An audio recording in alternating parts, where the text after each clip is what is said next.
यहाँ पहली बार सत्संग हो रहा है, नई जगह है, नया आश्रम है, संगत भी यहाँ इतनी ज़्यादा नहीं है। परंतु ये कोई बात नहीं होती कि संगत कम हो या ज़्यादा हो, परंतु ये भूमि बड़ी पावन है जहाँ इतनी दूर से सत्संगी आके प्रभु के नाम का गुणगान करेंगे, सत्संग की चर्चा होगी, प्रभु के गुणों का बखान होगा। कितने जीवों को प्रेरणा मिलेगी कि वो भक्ति के रास्ते पर चलें, इस दुनियादारी की उलझनों से निकल के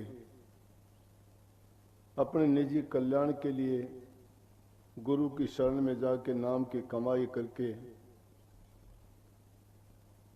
इस जीव का कल्याण करें।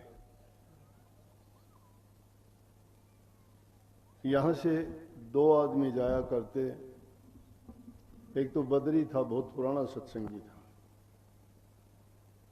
दूसरा कलवा, एक आध कोई और जाता था।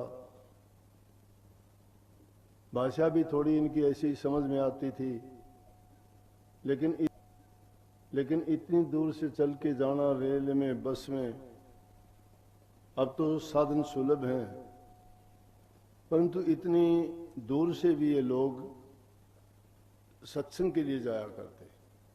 जाने के बाद कई कई दिन तक रुकते थे। भागी आदमी थे वो, इनकी भावना थी, कलवा तो है अब हाजिर, इनकी भावना यही थी कि हमारे यहाँ भी सत्संगी हों, हमारे यहाँ भी आश्रम बने और हम भी इसी प्रकार से जैसे यहाँ के लोग सेवा करते हैं, हमें भी अवसर मिले कि हम सत्संगियों की सेवा करें, हमारे इलाके में सत्संग फैले और ज़्यादा से ज़्यादा लोग सत्संगी बने। जब इंसान की भावना शुद्ध होती है और उसके मन में लगन सच्ची होती है, तो वो जो भी संकल्प लेता है, जो भी सोचता है, वो उसकी भावना मालिक जरूर पूरी करते हैं। बद्री ने बीज बोया था, आज वो नहीं है, लेकिन उसकी चाह ना थी, वो आज पूरी होगी। यहाँ आश्रम का निर्माण हो गया, आज ये सत्संग भी हो रहा है। राधा और आगे जाके और भी ज्यादा से ज्यादा बढ़ेगा, क्योंकि यहाँ के लोगों को अभी पता नहीं था। अब ये सत्संग हुआ है, पता लगेगा। एमपी में एक शाखा अपनी वहाँ है, उज्जैन साइड में, शाहजहांपुर के पास में नारायणा गांव है, वहां तो इस बार सत्संग किया तो बहुत सत्संगी आए थे, बहुत लोग आए। और अब भी इनकी भावना, बार बार जाते, इन्होंने इतनी वो करी जी, एक बार चलो, एक बार चलो। अब आश्रम ज्यादा होने के कारण समय नहीं मिलता, फिर भी मैंने कोशिश की कि भाई एक बार तो मैं अवश्य होके आऊंगा, परवाह नहीं कि काम कितना भी ज्यादा हो। मेरा जीवन, मेरा कर्तव्य और मेरा शरीर जितना भी है वो संगत के लिए, सत्संग के लिए और सेवा के लिए समर्पित है। मुझे कष्ट हो मैं परवाह नहीं करता, मुझे कितनी भी दूर जाना हो मैं परवाह नहीं करता, लेकिन फिर भी समय की कमी के कारण ऐसा हो जाता है, थोड़ा देर अबेर हो जाती है, परंतु मेरी भावना ये रहती है कि मैं किसी को निराश ना करूं। जो भी आशा लेके जाता है, मैं सतगुरु से हमेशा ये मांग किया करता हूं कि सतगुरु इन पर कृपा करना, ये सच्चे मन से आए हैं, अगर ये निराश जाएंगे तो फिर लोगों का धर्म से, गुरु से, परमात्मा से विश्वास उठ जाता है। क्यों, हम संसारी लोग हैं और जिस दुनिया में हम रहते हैं ना, यहाँ भ्रम की दुनिया है, यहाँ भ्रम बहुत जल्दी फैल जाता है। सच्चाई को फैलाना बड़ा कठिन है, सच्चाई के रास्ते पे चलना बड़ा कठिन है, लेकिन यहाँ झूठ, पाप और भ्रम ये तो जंगल की आग की तरह फैल जाते हैं मिनटों में, कितना भी फैला दो। लोग बुराइयों की तरफ बहुत जल्दी चल पड़ते हैं, लेकिन उनको प्रभु के नाम की ओर आप लगाने का प्रयास करोगे तो 100 बहाने लगा देंगे कि जी मुझे काम है, मैं आ नहीं सकता, ये है वो है। परंतु मैं कहता हूं कि प्रभु की भक्ति से ज्यादा बढ़ के कोई काम नहीं है। ये और दुनियादारी के काम तो यहीं छूट जाएंगे, यहीं रह जाएंगे। जो काम करने वाला है वो प्रभु की भक्ति करने से आपका कल्याण होगा, आपका हित होगा। और ये ना सोचो काम की शुरुआत तो एक से ही होती है। जहां कहीं भी देखोगे एक ही काम करता है, बाकी तो उसके पीछे ही होते हैं सबके सब। सेना का कमांडर एक होता है, रेल का इंजन एक होता है, उसको चलाने वाला ड्राइवर भी एक ही होता है, इस सारी दुनिया को चलाने वाला भी एक ही है। तो फिर किसका इंतजार करते हो? तुम्हारा कल्याण करने के लिए भी तुम एक ही हो, उस एक को ही ढूंढो, उसकी एक की पूजा करो, उस एक की तलाश करो। लेकिन सतगुरु के दर पे जाओगे तो बहुत सहज में वो उनसे मिला देंगे। सच्चे होके जाओगे, मन में दृढ़ विश्वास लेके जाओगे, तुम कभी खाली नहीं रहोगे। परंतु उसके लिए शर्त है। शर्त क्या है? कि हमारे अंदर जो कमियां हैं उन कमियों को हमें दूर कर देना चाहिए।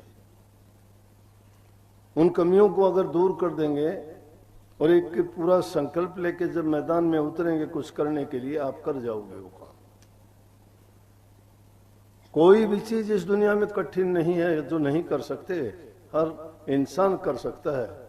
लेकिन कठिन क्या है? कठिन है इस मन को समझाना और अपने विश्वास को दृढ़ करना। विश्वास जिसका दृढ़ नहीं है वो किसी में भी कमियां निकालो।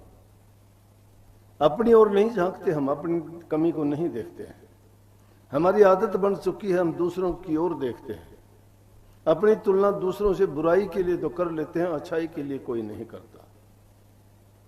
दुनियादारी की चीजों के लिए उनके साथ हम बहुत कंपटीशन करते हैं। इसके पास ये है तो मेरे पास ये होना चाहिए। इसका जिस प्रकार से ये जीवन जीता है मैं उससे ज्यादा अच्छा जीऊं, इससे ज्यादा बढ़िया मकान मेरे पास हो, इसके पास मोटरसाइकिल है, मेरे पास कार होनी चाहिए।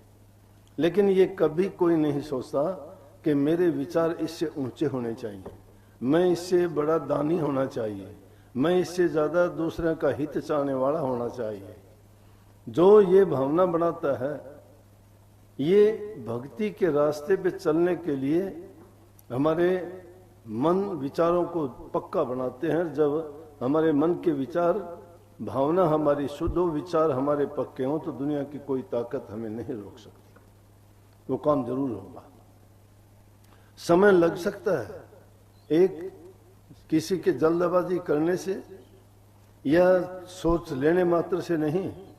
हाँ, सोच लेने से भी होगा। उस संकल्प को अगर तुम मन में किसी हित के लिए, अच्छाई के लिए तुम जो सोचते हो, एक समय जरूर आएगा कि वो चीज आपकी पूरी होके रहेगी। ये जितने भी दुनिया में देखते हो काम जितने हुए, सब ये संकल्प किए हुए थे। पहले कोई भी काम करने के लिए इंसान को सोचना पड़ता है, और उस सोच में सोचने अकेले नहीं, सोच के जब शुरू करता है तो उसमें आगे वो बढ़ता चला जाता है और वो पूर्णता की ओर धीरे धीरे धीरे धीरे करके, और भावना शुद्ध होती है। वो अगर ऐसे विचार करते करते गुजर भी जाता है, कोई बात नहीं, उसके आने वाले पीछे आने वाले उसको पूरी करते हैं। अगर हम कहें कि हम क्यों करें, हमारे क्या काम आएगा, तो ये देख सकते हो कि जिन लोगों ने पेड़ लगाए वो उनके फल वो नहीं खा सके, तो आने वाली पीढ़ियों ने उसके फल खाए। अब बद्री जैसे नहीं रहे तो, लेकिन उनकी भावना थी। अब उनकी संतान, उनकी औलाद, हम उनके पीछे वाले जितने लोग हैं, ये उन्हीं के प्रताप के कारण हमें ये ऐसा मिला। और उसके लिए साधन सब जुट जाते हैं। इसके लिए हमने मदद के लिए कह दिया कि ये दिल्ली वालों के गोद कर दिया, भाई मदद करना। अब दिल्ली वाले 3-4 दिन से यहाँ आके ये सारा काम किया है। सेवा उनको मिली, यहाँ उनसे मिलके, आप लोगों से मिलके उनको खुशी हुई, आपको भी ये खुशी हुई कि हमारे सत्संगी भाई यहाँ आए हैं, उससे आपसी प्रेम बढ़ता है, उससे एक दूसरे का मिलने से जब वो चर्चा होती है सत्संग की, प्रभु के गुणों की, ध्यान की, अभ्यास की, नाम के चिंतन सुमरण की, तो उनसे हमारे विचार भी पुख्ता होते हैं। अब ऐसे ऐसे सत्संगी हैं काफी जिनके साथ में घटना हुई हैं, तो उन घटनाओं को बताते हैं, उन घटनाओं को बताते हैं। ये नहीं है कि वो झूठ बोलते हो। अभी एक लड़का है, उसका नाम तुम नहीं, उसका हाथ कटा हुआ है, बहुत प्रेमी है, अभी मिला तो रोने लग गया, बहुत रोया था पहले भी वहां जाके। तो वो बताने लगा जी कि आज जैसे आप मेरे से बात कर रहे हो, हमारे घर में आके आपने इसी तरह मेरे से पहले बात की थी। सबके आगे कह रहा था, वहां 20 आदमी थे। ये बातें होती हैं जिनका कोई दूसरा ख्याल विचार ही नहीं होता। रात दिन ये जो ऐसी बातों को सोचते रहते हैं। तुम गुरु के बारे में सोचते हो, प्रभु के बारे में भी सोचने वाले उनसे भी ऐसे ही बात करते हैं, उनको भी इसी तरह से दर्शन देते हैं वो, क्योंकि उनके मन के अंदर हर समय वही संकल्प बना रहता है। उठते बैठते सोते जागते उसी को याद करते हैं। और महापुरुषों ने ऐसा फरमाया भी है कि जिसको तुम हर समय याद करते हो, तुम्हारे सारे काम उसी से सिद्ध होते हैं। 8 सिद्धि 9 निधि सब उनके आगे पानी भरती हैं। काल और माया उनका बाल बांका नहीं कर सकती, कुछ नहीं बिगाड़ सकती। उनके रास्ते में आने वाली बाधाएं अपने आप उसके रास्ते को साफ कर देती हैं, रुकावट नहीं डाल सकती। जो ही वो करीब जाएंगे अपने आप सब की सब दूर हो जाएंगी। जो सच्चे मन से करता है, नानक साहब कहते हैं, उठत बैठत सोवत जाग कह नानक सिद्ध भय तिसके काम। जो उठते बैठते सोते जागते प्रभु को याद रखता है, उसके सारे कार्य सिद्ध हो जाते हैं। सारे कार्य हमारी दुनियादारी के लोग हैं, दुनिया की पदार्थों की भी चाह है हमें। हम घर परिवार कुटुंब परिवार वाले हैं, हमें घरों में सुख शांति चाहिए, हमारे भरण भोषण के लिए धंधा कार्य चाहिए, हमारे शरीर की तंदुरुस्ती चाहिए, रोग दोष से मुक्त हों हम, ऐसी सार रखते हैं, होना भी चाहिए। अगर हमारा शरीर रोगी है तो कुछ नहीं कर सकते, मन रोगी है तो हम बिल्कुल कुछ नहीं कर सकते, किसी लायक ही नहीं है। तन मन जिसके रोगी हों क्या करेगा?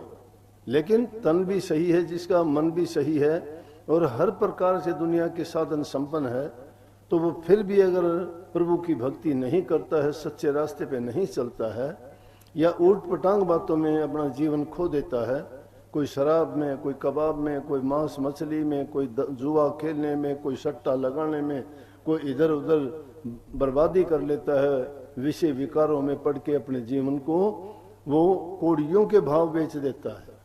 वो मायने नहीं जानता कि इंसान का शरीर क्यों मिला, जबकि मनुष्य चोला तो देवताओं को भी दुर्लभ है।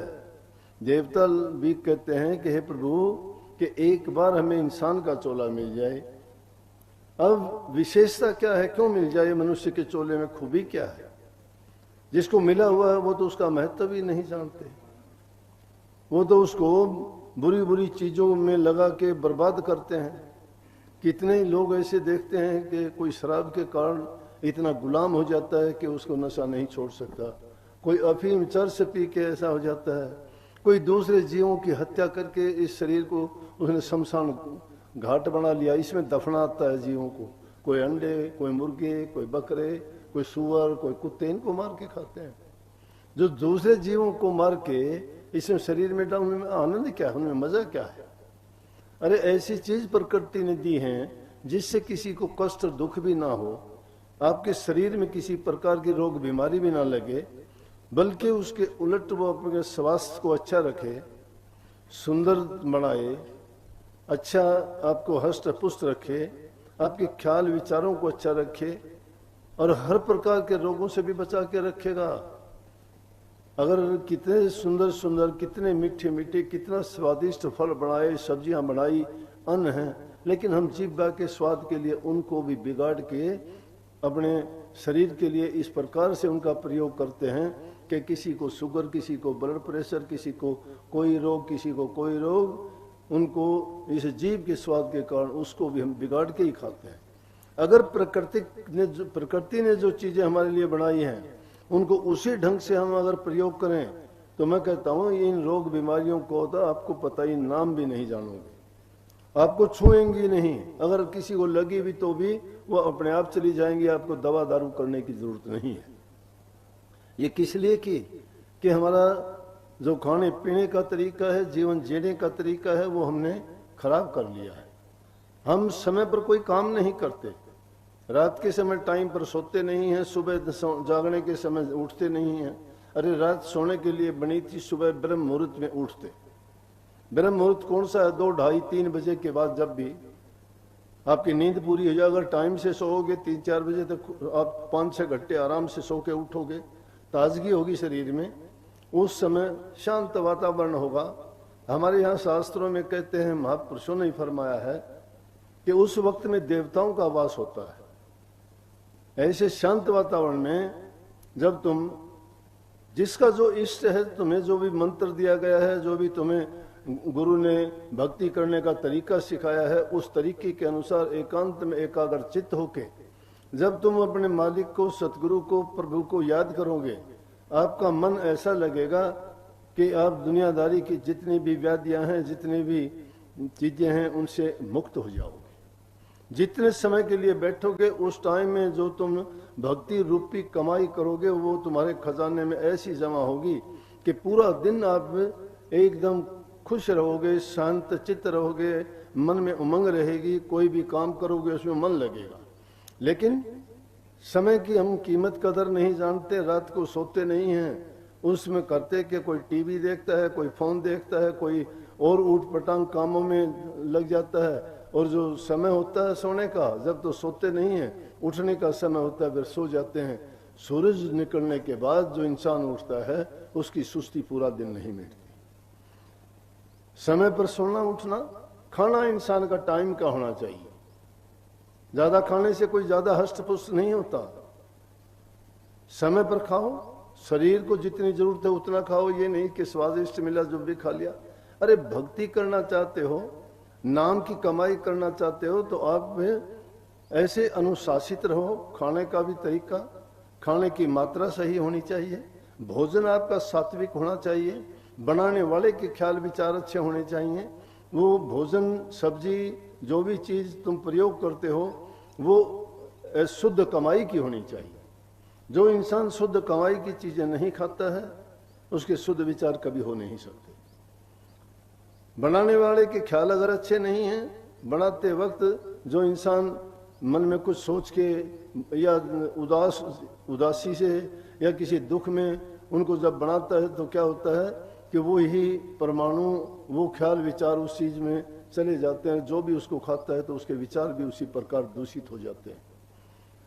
इसीलिए सात्विक भोजन क्या होना चाहिए? जो आसानी से पच जाने वाला, जिसमें हल्का है, चावल है, हरी सब्जियां हैं, रोटी हैं, दाल खिचड़ी जो भी हैं, ये सारी चीज आपको शरीर को जरूरत है, उन चीजों की भी पूर्ति करेंगे, आपको शरीर को स्वस्थ भी रखेंगे। और जो इंसान ऊट पटांग चीजें खाता है, ये पेट को हमने क्या बना दिया, हम तो देसी भाषा में हरियाणा में कुलडी बोलते हैं, कुलडी, यहाँ पता नहीं क्या बोलते हैं, जिसमें कूड़ा डालते हैं। पंजाब में उसको रूढ़ी बोलते हैं, रूढ़ी। और यहाँ आप भी कुछ ना कुछ बोलते हो, क्या बोलते हो, जहाँ घर के भारी झाड़ी निकाल के जो कूड़ा करकट डालते हैं, क्या कहते हैं उसको?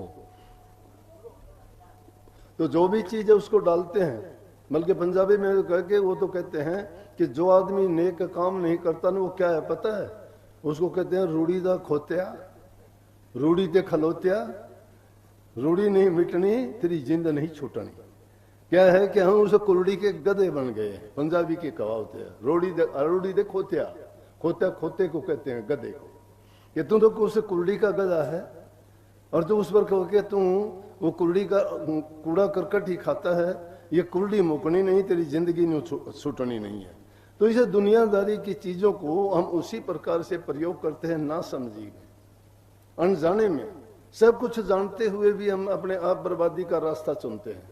अपने आप को बुद्धिमान ज्ञानवान जरूर कहते हैं, बड़े 4 अक्षर सीख जाते हैं, सोचते हैं हम बड़े पढ़े लिखे हैं, 2 कहानी बातें याद होगी तो अपने आप को बड़े विद्वान समझते हैं कि मेरे को बहुत कुछ ज्ञान है, शास्त्रों का ज्ञान है, मुझे रामायण कंठस्थ है, मुझे महाभारत याद है, मुझे ये है वो है।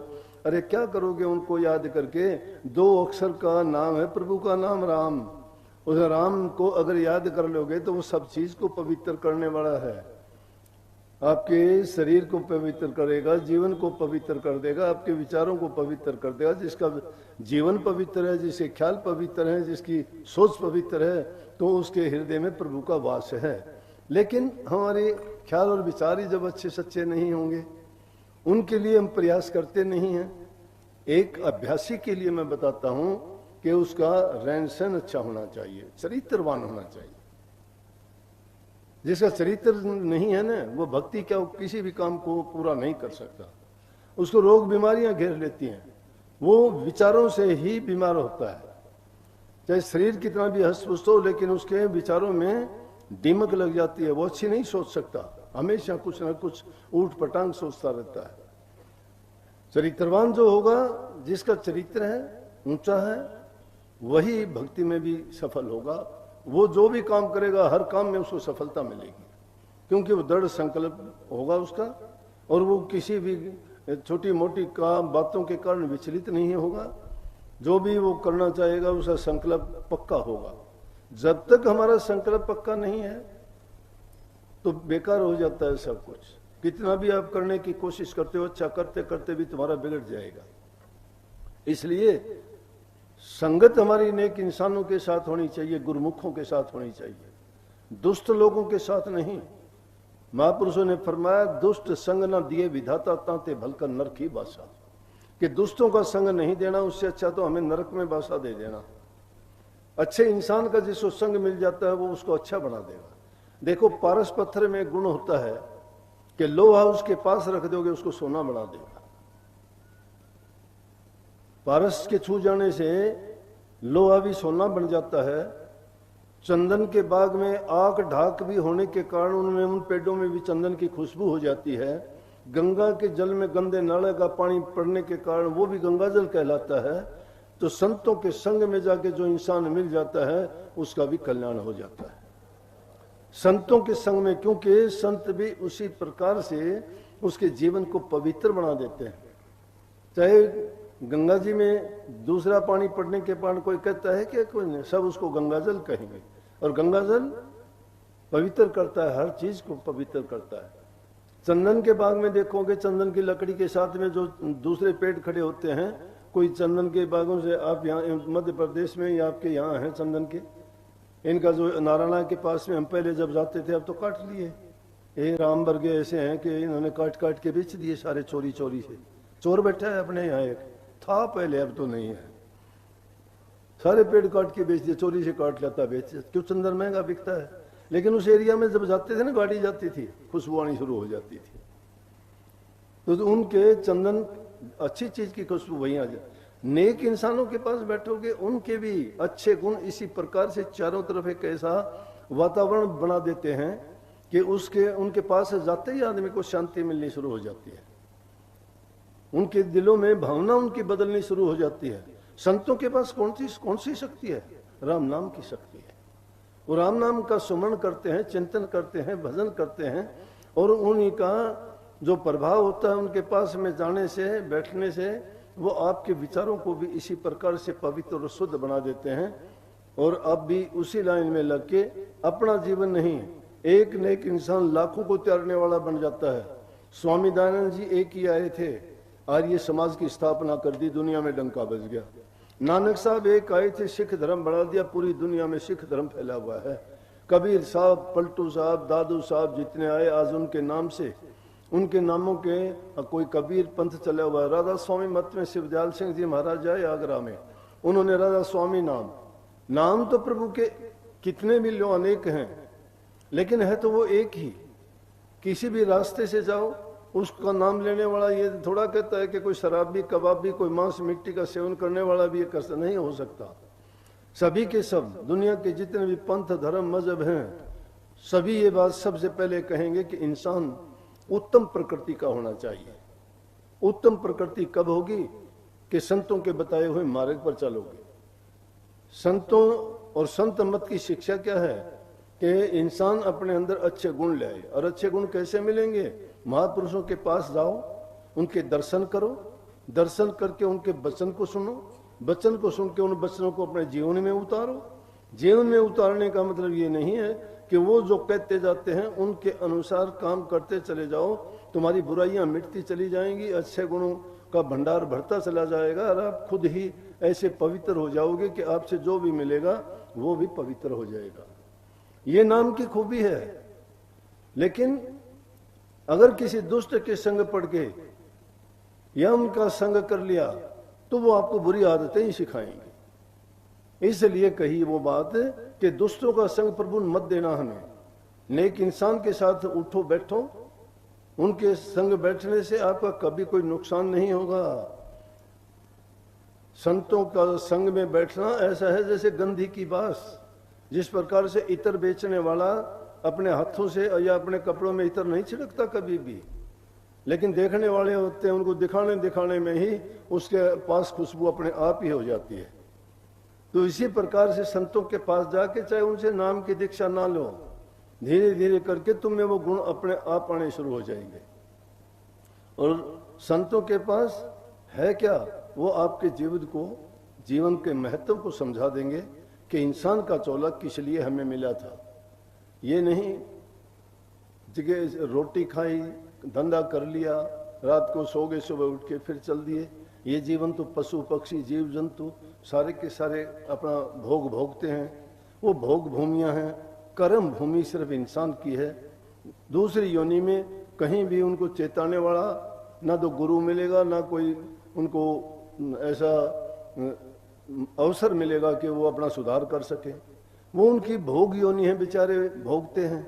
घास खाने वाले घास पे निर्वाह करते हैं, मांस खाने वाले मांस पे करते हैं, मिट्टी खा के मिट्टी में गुजारा करते हैं। वनस्पति पैदा होती है, वो मिट्टी और जल से जिंदा रहती है, लेकिन उनका बदलाव नहीं आता। बदलाव तो इंसान कर सकता है। प्रभु ने इंसान को अपना ही रूप दिया है और उसको ये मौका भी प्रदान किया है कि देखो भाई, आप अगर चाहो तो इसी जीवन में अपना काम करके ये जो इस काल की जेल है, इस जन्म मरण के बंधन से आप छुटकारा पा सकते हो। ये काल की जेल में बंधे हुए हैं हम सब, पता ही नहीं है, क्योंकि सब बंधे हुए हैं, उनको क्या पता। अगर एक हो तो उसको पता है कि हाँ इसके साथ ये है। लेकिन हम तो, स्वामी जी महाराज ने कहा कि देखो सब जग जात बहा, सब जग जात बहा, मतलब सभी लोग बहे जा रहे हैं। अब सभी जो लोग जब बहे जा रहे हैं, रास्ते में कोई चीज आती है वो भी बह जाती है। और देख देख गति या जग की, बार बार मैं ये वर्णन कहा कहते हैं कि इस हालात देखो, बार बार अनेक रूपों में वो प्रभु अनेक रूप में आया, कभी राम रूप में, कभी कृष्ण रूप में, तो कभी और संतों के रूप में आके और इस दुनिया के जीवों को चेताने के लिए उन्होंने अनेक रूप धरे, अनेक भाषाओं में, अनेक जगह, अनेक स्थानों पे प्रकट होके इनको वो रास्ता दिखाया। नहीं तो ये जीव अपने आप तो बहे जा रहे हैं। इनके कल्याण के लिए संतों के मन में जब दया आई कि इनको इस जन्म मरण से छुटकारा दिला जाए, और कही है कि इस जन्म मरण का सबसे बड़ा रोग है, इससे बढ़ के कोई रोग नहीं है। और इंसान का बनता क्या है ये बताओ? अगर ये प्रभु की भक्ति नहीं करता तो क्या होगा? अरे पशु का चमड़ा काम आ जाएगा, सींग काम आ जाएंगे, हार्ड काम आ जाएंगे, इंसान की क्या चीज काम आएगी? इंसान की कोई चीज काम आने वाली है क्या? एक मुट्ठी राख बनेगी, इसकी जला के राख कर देंगे, कुछ नहीं बना। 10 दिन तक इनको याद करेंगे, बाद में कोई पूछेगा नहीं कौन था वो। लेकिन जो प्रभु के नाम को याद करता है वो हमेशा के लिए जिंदा रहता है। आज दादू साहब पलटू साहब देह रूप में नहीं, आज स्वामी जी महाराज, हजूर महाराज देह रूप में नहीं है, लेकिन याद क्यों है? कि उन्होंने जो प्रभु के नाम का गुणगान किया और उस नाम के वो ऐसे अधिकारी बने कि वो सदा के लिए अमर हो गए। चाहे शरीर नहीं है लेकिन उनकी मूर्त अब भी है, जिंदा है, वो हमारे दिलों में जिंदा है। वो अपने सिद्धांत और नियमों के कारण, अपने गुणों के कारण, अपनी शिक्षा उपदेश के कारण सदियों तक रहेंगे। भीलनी में क्या कौन सा गुण था? एक भक्ति का गुण था, नहीं तो जाति की भी बेचारी गरीब थी, रूप की भी कुरूप थी, कोई उसको मुंह नहीं लगने देता था, घर वालों ने घर से निकाल दिया, महात्माओं ने भी उसको नहीं पास आने दिया, दुत्कार दिया। लेकिन प्रभु की भक्ति की। प्रभु जब श्री राम गए जंगल में, बड़े बड़े ऋषियों को छोड़ के उसके कुटिया में गए। क्यों गए? कि जिसके हृदय में प्रेम है, जिसके हृदय में दया है, जिसके हृदय में सच्चाई है, प्रभु का वास वहीं होता है। श्री कृष्ण जी भी की भी आप कहानी सुनते हो, दुर्योधन के खाना नहीं खाया, किसका खाया? विदुर के घर जाके केले के छिलके खाए। प्रभु प्रेम का भूखा है, जिसके हृदय में प्रेम है, सच्चाई है, दया है, सेवा है, ये भक्ति के गुण हैं। इन अच्छी चीजों को याद करो, इन अच्छी चीजों की कमाई करो, उस रास्ते पे चलो। अरे बुराई तो चलते चलता कोई भी कर लेगा, नेक काम जिंदगी भर करते रहोगे तो भी शायद कोई ना कोई गलती हो जाएगी। पर उपकार पर हित करना सीखो। अपने लिए तो सब कोई करता है, दूसरे के लिए जीना सीखो। जो दूसरे के लिए जीता है वो हमेशा के लिए अमर हो जाता है, जो अपने लिए जीता है वो कुछ नहीं, कोई उसको याद करने वाला भी नहीं होता। पशु के चाम की बने रे पनैया, नौबत और नगारा, नर तेरा चोला काम ना आवे, जलबुझ हो जाएगी छारा। ये तो जलबुझ के राख हो जाएगा, क्या काम आएगा ये तुम्हारा इंसान का चोला? इसके काम आने वाली चीज है, उसको बताते हैं तो हम कभी उसको याद करना नहीं चाहते। हमारे काम क्या आएगी? भक्ति काम आएगी, प्रभु का नाम का याद होगा। जो नाम की कमाई कर लेता है उसका जीवन सफल हो जाता है, और जो नाम को नहीं जानता। लेकिन नाम है क्या? नाम नाम सब कोई कहे, नाम न चीना कोई, नाम गुरु की दात है, नाम को है सोए। नाम तो गुरु की दात है, और गुरु जब चाहे किसी को तो सीत भी देते हैं। डाकुओं को भी उन्होंने गुरु बनाते हुए देर नहीं लगाई। डाकुओं को भी उसी टाइम कह दिया कि जाओ, ये हो गया तुम्हारा गुरु। और नहीं तो पूरी जिंदगी भटकते रहो। गुरु की कृपा और गुरु की दया बिना कुछ नहीं होता। तो गुरु कहते हैं कि कभी हम सीत मीत देते हैं, कभी देते हैं सिर सट, अरे दुनिया तुम मत नाटे।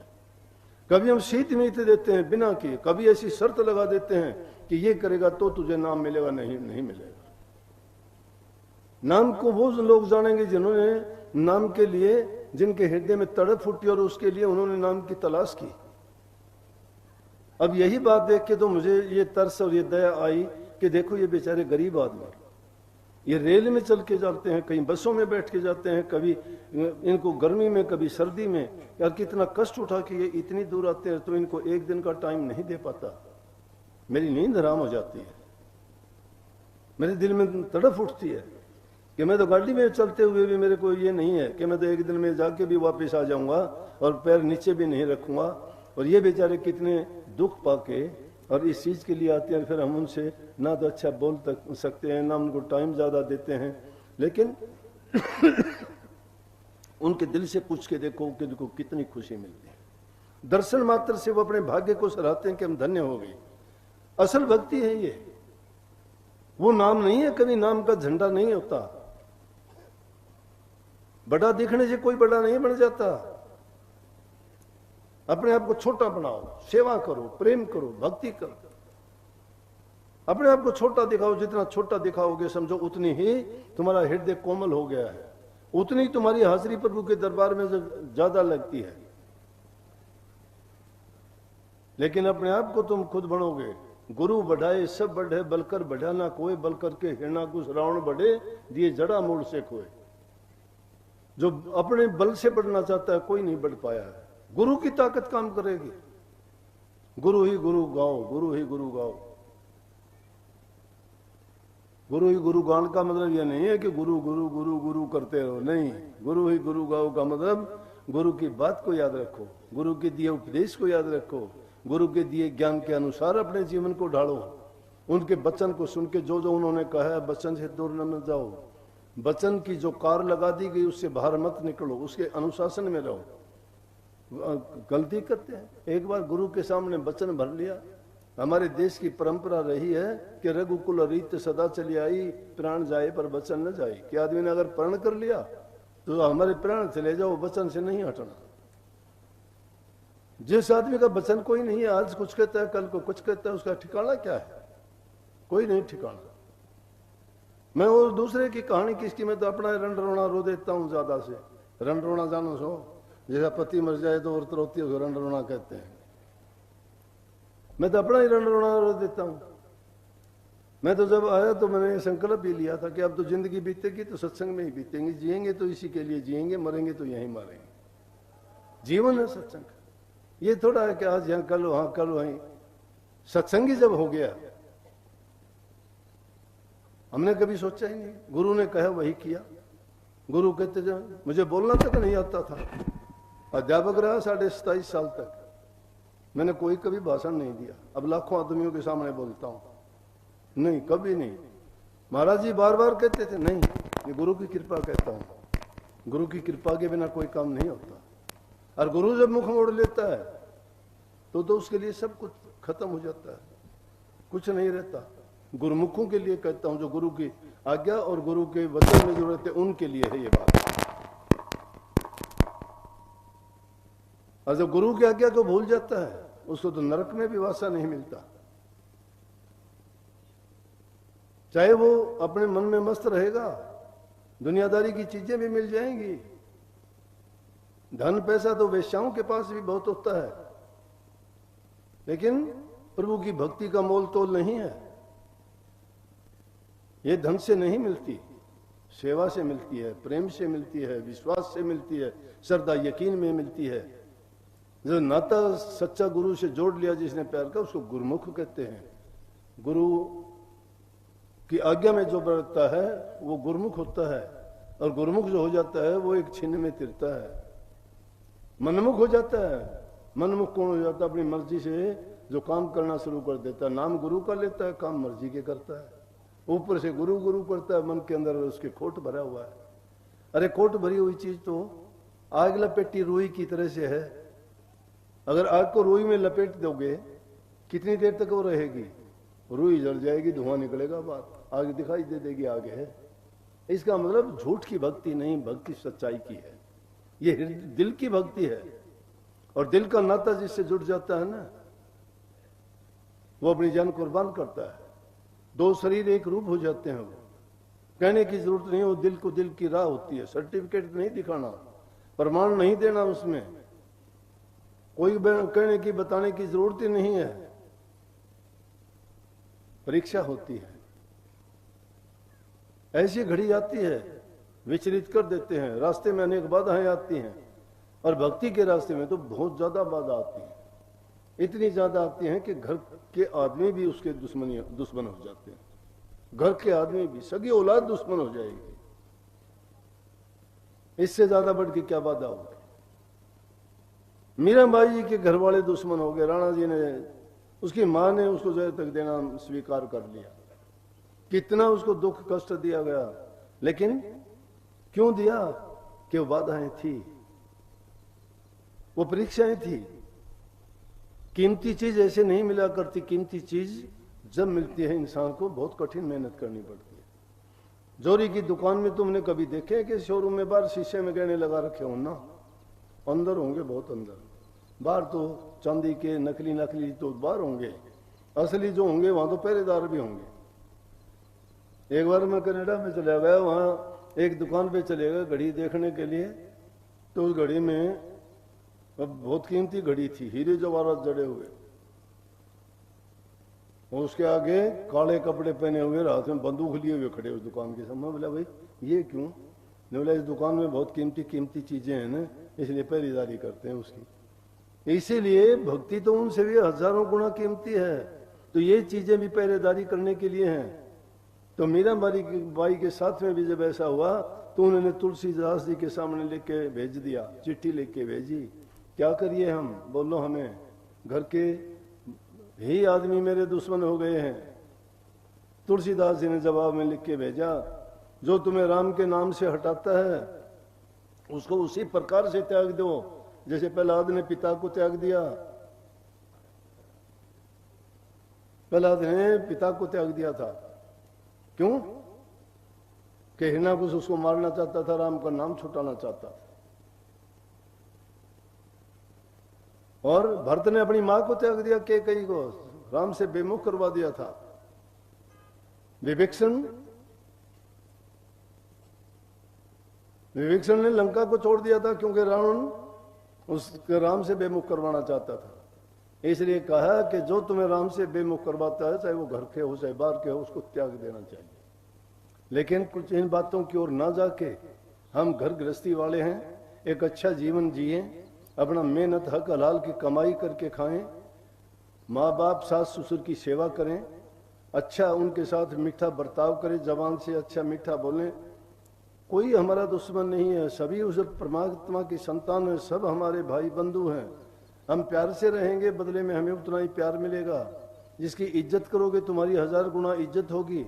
इस दुनिया का नियम यह है कि कर्म करोगे वैसा आपको फल मिलेगा। अच्छा कर्म करोगे तो अच्छा फल आपको मिलेगा, लेकिन अगर आप अच्छा नहीं करोगे तो आपका परिणाम भी उसका अच्छा नहीं होगा।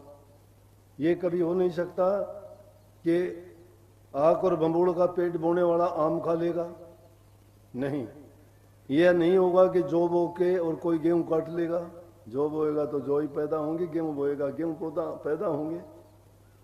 और ये भी कोई ना सोचो कि हमारे से भक्ति नहीं हो सकती। सबसे आसान और सबसे सस्ता काम है भक्ति करना। लेकिन भक्ति आडंबर नहीं है, भक्ति पाखंड नहीं है, भक्ति दिखावा नहीं है। भक्ति हृदय से होती है, सच्चे मन से होती है। सच्चे मन में जब तुम्हारे लगन लगेगी तो मैं कहता हूं कि प्रभु का नाम कभी किसी को निराश नहीं होने देता। थोड़ा बहुत परेशानी आ सकती है, लेकिन उसका अंत बड़ा मीठा, बड़ा सुहाना और आप सुखद होगा। आपके सब पापों को धो डालेगा, सब बुरे कर्मों को धो डालेगा। आपको हर प्रकार से, तन से, मन से, विचार से पवित्र बना देगा, सुखी बना देगा। इसीलिए कहा है कि मन, वचन और कर्म से हमेशा अच्छे और सच्चे बन के रहो। मन में प्रभु का नाम का सुमरण करो, जबान से, तन से सेवा करो। और अगर तुम्हारे पास धन है तो किसी गरीब भूखे की मदद करो। घरों में रहते हुए बूढ़े माँ बाप हैं, सास ससुर हैं, उनकी सेवा करो, प्रेम से उनको रखो, मीठा बोलो। परमात्मा तो अपने आप खुश हो जाएगा। जो उनके बच्चों को खुश रखता है, परमात्मा उनसे खुश रहता है। लेकिन हम क्या करते हैं, सास ससुर को घर में रोटी नहीं देते, माँ बाप के वचन की पालना नहीं करते, उन जुनून मन में आता है उनको बोल देते हैं। उनको हृदय में भी दुख होता है, अपनों का बुरा तो नहीं करते वो, लेकिन फिर भी उनका दिल दुखा के आप सुखी कैसे रह सकते हो। कभी भी किसी का दिल दुखा के बद्दुआ ना लो, किसी के बारे में बुरा ना कहो। जो करता है वो उसी के लिए छोड़ दो, जो जैसा करेगा वो अपना फल वो पालेगा। वो जैसा करता है उसको उसका कर्म का परिणाम मिलेगा, आपको आपके कर्म का परिणाम मिलेगा। आप अच्छा करने की आदत डालो, आप नेक और अच्छे इंसान बनोगे। लेकिन एक आदमी नेकी के रास्ते पे नहीं चलता है, कुछ दिन के लिए हो सकता है उसको थोड़ा बहुत सुख मिल जाएगा, लेकिन उसका परिणाम अच्छा नहीं होगा, वो दुखी रहेगा, हमेशा दुखी रहेगा। तो सबसे उत्तम काम है प्रभु की भक्ति करना। आपका जीवन भी सुखी, आपका घर परिवार भी सुखी। आप जिन लोगों के पास बैठोगे आपको इज्जत और प्यार सम्मान मिलेगा। लेकिन अगर आप में कोई बुराई है तो दूसरे लोग भी आपके ना पास बैठेंगे, ना पास बैठने देंगे। आपके पीठ पीछे कभी कोई आपके बारे में कोई अच्छा ना बोल पाएगा। इसका मतलब यह है कि अपने जीवन का परिणाम हमने यही देख लिया, हमें यही पा लिया कि पहले दुनिया में रहते हुए तो ये सजा मिलेगी, और यहाँ से जब जाएंगे तो जो हमारे कर्मों का फल है वो नतीजा अभी बाकी रहेगा, वो मुश्किल है। इसलिए कही कि नर तेरा चोला रतन अमोला जानत है जग सारा। ये तेरा चोला जो इंसान का मिला है ये बड़ा अमोला है, सारी दुनिया इसको जानती है, लेकिन इसको अनमोल को यूं बर्बाद ना करो। किस प्रकार से कि ये हमारा जीवन उससे चंदन के बाग की तरह से है। एक गरीब ब्राह्मण था, एक राजा ने उसकी हालत देखी, वो ब्राह्मण जाके राजा से याचना करने लगा, कहने लगा जी मैं बहुत गरीब हूं, गुजारा नहीं चलता। राजा को बड़ी दया आई उसमें। दरबारी से एक को कहा कि जाओ इसको ब्राह्मण को वो चंदन का बाग बताओ और उस बाग में रह के ये अपना गुजारा कर लेगा। लेकिन वो था क्या, लकड़हारा था, लकड़ी काट के गुजारा किया करता था। नहीं जानता था कि चंदन की कीमत क्या है। गया, जाके देखे चंदन के पेड़, बड़ा खुश हुआ, क्योंकि वर्षों से वो उनको तो पेड़ों की रक्षा करके रखा गया था। बड़ा खुश हुआ कि अब मेरा गुजारा चल जाएगा। पहले जंगल से लकड़ियां काट के लाता था, लंबा जाना पड़ता था, दूर जाना, अब पास की पास में हो गया। रोजाना चंदन की लकड़ियों को काटता, उनको बेचता और आराम से अपने बैठ के रोटी खाता। काफी साल हो गए। एक दिन राजा को याद आया कि अरे एक ब्राह्मण गरीब था, उसको लकड़हारा था, गरीब था, उसको हमने चंदन का बाग बताया था, चलो उसको देखते हैं क्या हाल है। जाके देखा, चंदन के बाग में कोई पेड़ नहीं। बोला अरे ये क्या हुआ, कहाँ गए पेड़? बोला जी पेड़ तो मैंने काट के बेच दिए। बेचे भी नहीं, कोयले बना के बेच दिए, वो और भी महंगे बिके। अरे मूर्ख, कोयले बना के बेच दिए? बोले हाँ जी, और क्या करता? बोला जी एक लकड़ी बची है, कोई एक छोटी सी लकड़ी थी 2-4 फुट की। राजा ने एक आदमी को कहा इसको लेके जाओ बाजार में, चंदन की लकड़ी को बेचने के लिए गए। और जब वो चंदन की लकड़ी वहां जाके बेची तो उसकी इतनी कीमत मिली कि उसने जो सारी लकड़ियां जला के कोयले बना के बेच दिए थे उससे भी ज्यादा हुई। उसने बड़ा अफसोस माना कि मैंने तो बहुत बड़ी गलती की है कि इस एक लकड़ी की इतनी कीमत थी, मैं इतने बड़े बाग की कितनी कीमत थी। ये इंसान का जीवन चंदन का बाग है। इसके हम कोयले बनाते हैं अच्छे काम के, इसे जीवन के कोयले बना दिए हमने बुराई के कामों में पड़ के। और इतना कीमती था, इससे हम बहुत अच्छा कर सकते थे। प्रभु के नाम की भक्ति करके हम प्रभु के चरणों में वापस जा सकते थे। कभी इस दुख द्वंद के संसार में दुख भोगने के लिए नहीं आते, अपना कर्मों का लेखा पूरा कर सकते थे। लेकिन समय निकल जाने के बाद पछताने से कुछ मिला नहीं करता। समय रहते हुए जो इंसान चेत लेता है वो अपने जीवन को सफल कर जाता है। जीते जी वो सुखी रहता है, जाने के बाद उसका जीवन सदा के लिए मुक्त और प्रभु के चरणों में उसको वासा मिलता है। ये रूह जहां से आई थी वहीं जाके जैसे बूंद सागर में मिल गई, इस तरह से विलीन हो जाती। इसलिए आदमी को सारे काम छोड़ के प्रभु की भक्ति करनी चाहिए। लाख काम छोड़ के भी प्रभु की भक्ति करनी चाहिए। अगर कुछ भी नहीं कर सको तो महापुरुषों ने फरमाया कि रे मन भला ना कर सके बुरे पंथ मत जा। अगर तुम अच्छा नहीं कर सकते तो बुरे रास्ते तो ना जाओ। अमृत फल चाखे नहीं तो विष फल खाएगा। अगर अमृत फल नहीं खा सकता तो तू जहर का फल भी क्यों खाता है? अरे तू अगर अच्छा नहीं कर सकता तो कम से कम बुरे काम तो छोड़ दे। अगर बुराइयों को छोड़ देगा तो भी तेरा बहुत कुछ सुधार हो जाएगा, बहुत अच्छा हो जाएगा। भाई पहला टाइम था, यहाँ सतगुरु की कृपा से आगे आगे और भी आपके सत्संगी बढ़ेंगे, जगह बढ़ेगी और बना देंगे और ज़्यादा बढ़ जाएगा। और ये भी एक भाग्य की बात है कि जब भी इस इलाके में सत्संगी आएंगे तो तुम्हें सबसे बड़ा इनाम ये मिलेगा कि एमपी में सबसे पहले बनने वाला ये आश्रम था, ये इस साइड में। ये बात याद रहेगी। ये आज का दिन भी याद रहेगा कि इस दिन आके इस आश्रम का उद्घाटन हुआ था। ये उद्घाटन के दिन तारीख इसीलिए याद रखी जाती है, वो दिन बन जाता है, वो दिन एक यादगार बन जाता है। ये शुभ दिन है, ये इस आश्रम की एक यादगार हो गई। और आगे से आया करो आप, आपको समय मिले, दुनिया रिश्तेदारी में जाते हो, ब्याह शादियों में जाते हो और दूसरे कामों के लिए टाइम निकाल लेते हो, वहां भी जाके अगर देखोगे आपको और भी अच्छा लगेगा। आपके दूसरे भाइयों को देखोगे, बहनों को देखोगे, वहाँ कितने लोग इकट्ठे होते हैं, कैसे भंडारे चलते हैं, कैसे प्रेम से सेवा करते हैं। देखो ये माताएं बहन इतनी दूर से आने के बावजूद भी यहाँ आके इन्होंने आते ही सेवा का काम संभाल लिया। खरबूजे को देख के खरबूजा रंग बदलता है, दूसरे लोगों को देख के आप भी देखोगे, आपके मन में भी ये आएगी कि हम भी सेवा करें, हम भी ये काम करें इनकी तरह से, हम भी सत्संग में लगें, हम भी भक्ति करें, हम भी शब्द गाएं, हम भी चर्चा करें प्रभु के नाम की। तो देखने से बहुत कुछ वो होता है। अच्छी चीजों को देखने से अच्छे विचार होंगे, शुद्ध विचार होंगे, जीवन पवित्र बनेगा। तो समय निकाल के, यहाँ तो हम इतना समय नहीं दे सकते, वहां अगर आओगे तो जो लोग गए हैं उनसे पूछ के देखो। अगली बार जब सत्संग हो और आपको समय मिले तो जाके देखना, फिर आपको पता लगेगा कि सत्संग में कितना आनंद आता है।